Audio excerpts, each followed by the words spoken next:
Buenas a todos de nuevo. Hoy tengo preparado el mismo producto que con el que terminamos en el último ejercicio de ensamblado, y es este, el conjunto polea. Está formado por la base en naranja, los dos soportes en rojo, el eje en morado y la misma polea en verde. Hicimos uso de este icono de System Component para añadir uno a uno, o si podemos seleccionarlo todos a la vez, pues de esa manera lo añadimos a nuestro product de manera independiente cada uno de los par. Nos salieron superpuestos, los colocamos con la herramienta de Manipulate, ¿de acuerdo? Que ahora mismo no localizo, debe estar, bueno, en este caso sí, aquí está, por ejemplo. Bien, en la barra de herramientas Move colocamos todos esos par más o menos para que no fueran o estuvieran superpuestos, los colocamos con la herramienta Manipulation y a posteriori hicimos uso de algunas de las restricciones. De hecho, con tan solo las dos primeras restricciones, la de coaxialidad y la de contacto, realizamos todo el montaje. Luego sí mostré cómo sería la restricción de paralelismo, dos planos paralelos y el ángulo entre dos planos, la angularidad. Y también fijamos la base. Bien, me gustaría mostraros algunas de las características de la barra de herramientas esta de aquí, porque aquí tenemos opciones de trabajo para los componentes dentro de un conjunto. Podríamos añadir a la estructura un componente o un product dentro de otro product, o un part, o también podemos establecer el posicionamiento de ese part.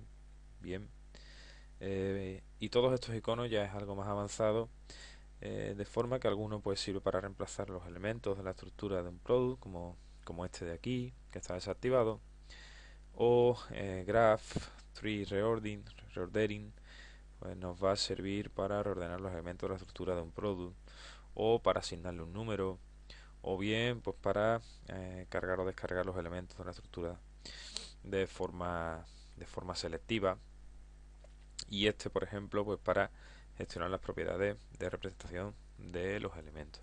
Este también pues nos servirá pues para repetir un componente una o varias veces a lo largo de una dirección. Terminamos aquí. Este icono no lo expliqué, Fix Together. Nos va a servir pues para unir una o varias piezas dentro de eh, del product. Bien, hacerlas solidarias. Con Quick Constraint tendríamos pues la posibilidad de crear restricciones entre las piezas de forma rapidísima, pero siempre aconsejaré la manera manual. Con esto podríamos convertir un elemento de rígido a flexible y viceversa, cambiar una restricción por otra, algo que se podría hacer eliminando la restricción antigua y establecer una restricción nueva. Y esto es pues a través de una matriz ya diseñada pues para repetir una pieza tantas veces como elementos tenga esa matriz. Eh, ya dije que expliqué en Manipulation, podríamos mover cualquier elemento a lo largo de un eje o alrededor de un eje. Y Snap no la expliqué, por eso estamos aquí hoy. Pues simplemente Snap sirve para nos otorga las opciones para posicionar los componentes en un conjunto. Tenemos dos variantes, normal para nos va a posicionar sin crear restricciones, y este sí que nos va a crear unas restricciones. Con Explode lo que vamos a expandir el montaje, es decir, hacer un desmontaje, y con Stop Manipulation Clash vamos a activar o desactivar la propiedad de detección de colisiones al mover las piezas en un conjunto. Hablo de colisiones, hablo de la barra de herramienta Space Analysis. La primera herramienta es Clash. Aquí vamos a empezar lo más interesante. Si hago clic en Clash, ¿vale? Pulsando sobre Contact más Clash, y entre todos los componentes, Between All Components, aplicamos, nos va a aparecer una lista y una ventana. La lista está compuesta de cinco datos, son los 5 pares de piezas de mi conjunto que colisionan o que tienen contacto. Aquí en Type, en esta columna, vemos el contacto. En la ventana, según vayamos seleccionando, nos va a aparecer visualmente lo que estemos seleccionando. Por ejemplo, aquí el soporte derecho con la base, en amarillo el contacto, contacto externo va a ser amarillo, dentro vemos naranja, el contacto interno va a ser de color naranja. La parte, el soporte izquierdo con la base en amarillo, aquí contacto interno en naranja, que es el eje con la polea, el eje con un soporte, con el soporte derecho, y el eje con el soporte izquierdo. Si pulsamos sobre OK, en el árbol nos va a crear una, en una especie de ventana el árbol de interferencia dentro de aplicaciones. Pulsando y abriendo interferencia nos va a salir interferencia y result y el numerito, yo ya lo he hecho alguna vez, así que me sale 4. Pulsando nos vuelven a aparecer las ventanas que nos interesan. Bien, en este caso no hay ningún problema porque no hay ningún tipo de colisión, sino apoyo o contacto. Para comprobar cómo sería ese análisis, voy a mover y voy a introducir la parte ancha del eje morado dentro del soporte izquierdo, de manera que me tenga que detectar una colisión entre la pieza morada y la pieza roja. Si vuelvo a hacer el mismo análisis, nos vuelve a salir por pares de piezas. El soporte no tiene ningún problema con la base, el otro soporte no tiene ningún problema con la base, el eje tampoco tiene ningún problema con la polea, esto es un contacto interno, pero aquí sí ya me sale en color rojo y una distancia en blanco con una dirección y sentido. De forma que, si vemos en la columna Type, se trata de una colisión, clash, y nos viene una distancia en milímetros donde tendríamos que mover la pieza para que dejara de existir esta colisión.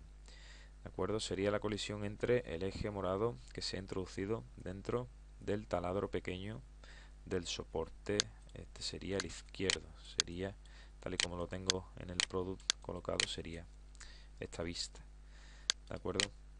Bien, aquí tampoco habría ningún conflicto.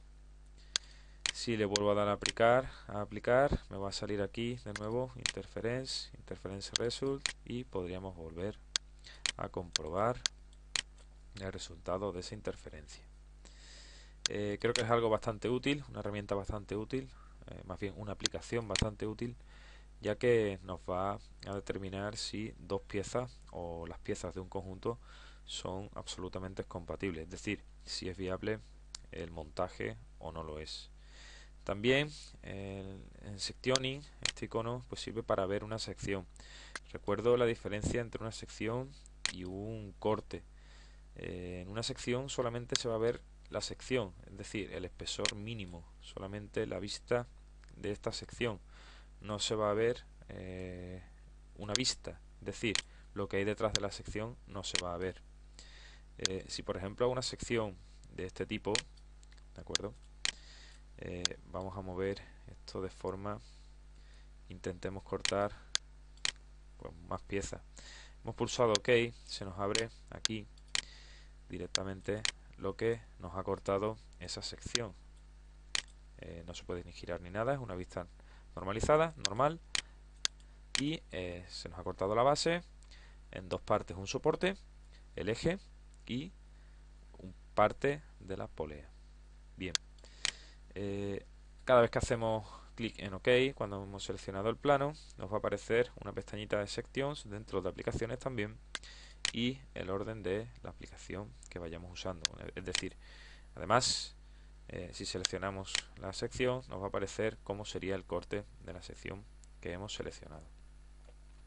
Bien, este último icono simplemente sirve para medir la distancia entre dos piezas que no colisionan. Para eso también tenemos la barra de herramientas esta de aquí. No creo que sea demasiado útil usar esta teniendo algunas más sencillas de usar. Bien, esto era lo más interesante. Quizás me quede, sí, me queda explicar directamente cómo se aplicaría un material sobre un product o bien un part. Si por ejemplo necesitamos, selecciono el eje y el icono de Apply Material, nos va a aparecer en una ventana todos los materiales según el tipo. Nos va a aparecer todos los materiales de la galería de Katia. He seleccionado la pestaña Metal, Steel y haría una aplicación del metal. Pulsamos OK. Me sale el material dentro del body, ¿vale? Dentro del part eje. Luego este eje está hecho ahora mismo de acero. Los demás no tiene material, pero se podría seleccionar si seleccionamos el product, añadimos material y le decimos que sea todo de hierro, por ejemplo, bueno, de acero.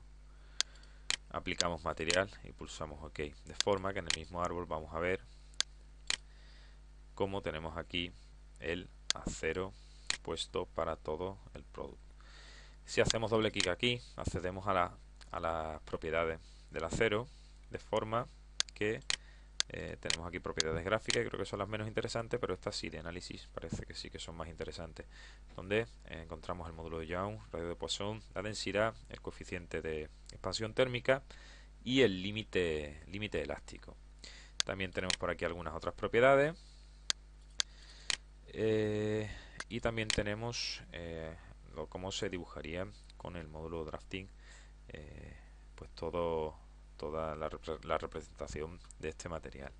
También podemos acceder a esa misma ventana desde el mismo icono, haciendo clic en el metal o el material que nos interese, botón derecho, Properties, nos va a aparecer la misma ventana. Esto era todo por hoy. El próximo día aprenderemos un módulo nuevo para introduciros en el módulo de drafting para realizar planos, y seguiremos haciendo ejercicios tanto de piezas sueltas como de montajes como este, y por supuesto empezaremos módulos también ya algo más adelante como el de simulación de análisis y fuerza, que es este de aquí, Generative Structural Analysis. También veremos algo de machining, algo de shape, bueno, pero eso ya será más adelante. Esto ha sido todo por hoy, muchas gracias de nuevo y pronto subiremos más vídeos con más manuales. Gracias.